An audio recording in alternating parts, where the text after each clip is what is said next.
जय गुरु जी संगत जी। गुरु जी के चरणों में मेरा कोटि कोटि प्रणाम। आज मैं आप सभी संगत के साथ गुरु जी महाराज के साथ नरेंद्र ढाण अंकल की यात्रा का पहला दिन शेयर करने जा रही हूँ। सत्संग को शुरू करने से पहले मैं गुरु जी का मंत्र जाप करना चाहूँगी। ओम नमः शिवाय, शिव जी सदा सहाय। ओम नमः शिवाय, गुरु जी सदा सहाय।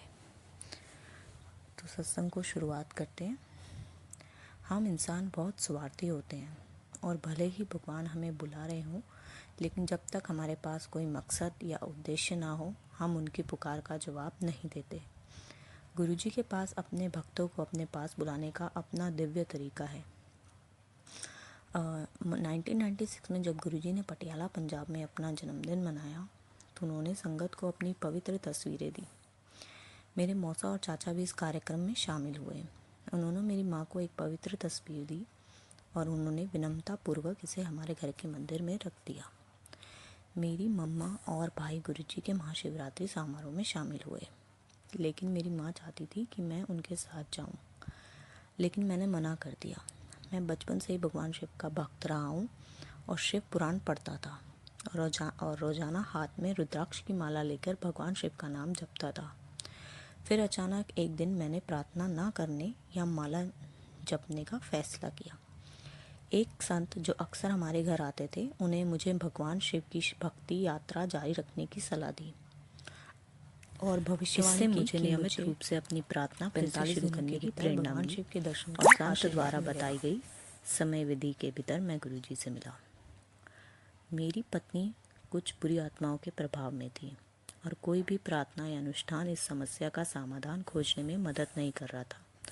घर में हर कोई बहुत परेशान था। मैंने अपने पूरे परिवार के साथ गुरुजी का आशीर्वाद लेने के लिए पंचकुला जाने का फैसला किया, लेकिन जैसे ही हम पंचकुला बस स्टेशन पर पहुंचे, मैंने गुरुजी के पास ना जाने पर जोर दिया, क्योंकि मुझे लगा कि कई अन्य महिलाओं की तरह मेरी माँ और पत्नी को भी गुरुजी पर निराधार विश्वास था। इसके बजाय हम सभी माता मनसा देवी के मंदिर में दर्शन के लिए गए। मैं और मेरा परिवार 13 अप्रैल 1997 को चंडीगढ़ में बैसाखी समारोह में शामिल होने के लिए भाग्यशाली थे। माहौल खुशनुमा और उज्जवल था, बिल्कुल एक शादी समारोह की तरह। मैंने एक भक्त को ये कहते हुए सुना कि यदि कोई पूरी श्रद्धा के साथ गुरुजी को याद करता है तो वह निश्चित रूप से उस भक्त को दर्शन देते हैं। मैं पूरी रात गुरुजी से प्रार्थना करता रहा और सुबह 4:30 बजे मेरे बेडरूम का दरवाज़ा अपने आप खुल गया और मेरी पत्नी ने किसी की छाया देखी। उसने तुरंत मुझे जगाया, लेकिन परछाई गायब हो चुकी थी। कुछ घंटों बाद जब हम घर की सफाई कर रहे थे तो हमें हमारे घर के मंदिर में 2 पतले सोने के तार मिले। मेरी पत्नी ने तारों को एक सुरक्षित स्थान पर रख दिया और हमें आश्चर्य हुआ कि ऐसा हर रोज होने लगा, जब तक कि हमने लगभग 30 सोने के तार एकत्र नहीं कर लिए। ये सोने के तार सुच्चा टीला गुरुजी के चोले से थे और हमें इस बात के किसी और सबूत की ज़रूरत नहीं थी कि गुरुजी हमारे भगवान हमें आशीर्वाद देने के लिए स्वयं हमारे घर आए थे। हम हर हफ्ते गुरुजी के पास जाने लगे, लेकिन चूँकि मेरी पत्नी की सेहत में कोई सुधार नहीं हुआ, इसलिए हम अगली बार गुरुजी के पास एक तांबे का लोटा लेकर गए। जब उन्होंने लोटे को आशीर्वाद दिया तो मुझे बेहतर महसूस और हमारे साथ आई भक्त ने मुझे गुरुजी के घर से आदि ईंट दी, ये कहते हुए कि महापुरुष के जन्म स्थान का हर पत्थर पवित्र होता है। मैंने आदर पूर्वक आदि ईंट अपने घर में गुरुजी के मंदिर में रख दी और एक चमत्कार हुआ। आधी रात को गुरुजी मेरे सपने में आए और मेरे पास खड़े हो गए और मेरी आवाज़ को एक महिला की आवाज़ में बदल दिया। महिला की आत्मा ने गुरुजी से बात करना शुरू किया और कहा कि भले ही वह बहुत शक्तिशाली है और कोई भी उसे पराजित नहीं कर सकता, लेकिन उसे आदि ईंट की शक्ति के आगे हार स्वीकार करने के लिए मजबूर होना पड़ रहा है। जब मैं अपने सपने में इस अविश्वसनीय घटना को देखता रहा तो मैंने देखा कि आत्मा हमारे घर से निकल रही है।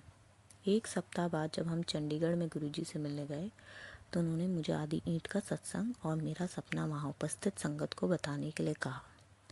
उन्होंने इस बात पर भी जोर दिया कि एक गुरु अपने भक्तों की समस्या को जानता है, बिना भक्तों के उन्हें बताए भी।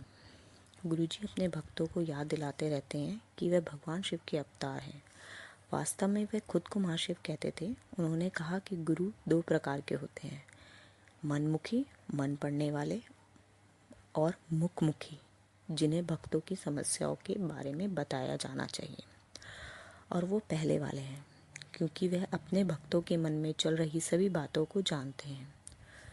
गुरुजी अक्सर कहा करते थे कि किसी को भी गुरु से कुछ नहीं मांगना चाहिए, क्योंकि ऐसा करना गुरु के प्रति अनादर और अपमान है। मुझसे कुछ मत मांगना, बस मेरी आज्ञा का पालन करना।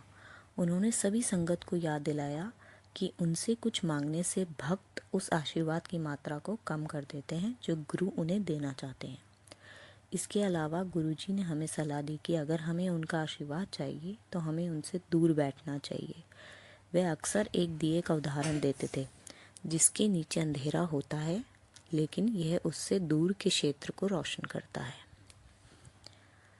जय गुरु जी। संगत जी, गुरु जी के चरणों में मेरा कोटि कोटि प्रणाम। अनंतम अनंतम शुक्राना मेरे गुरु का।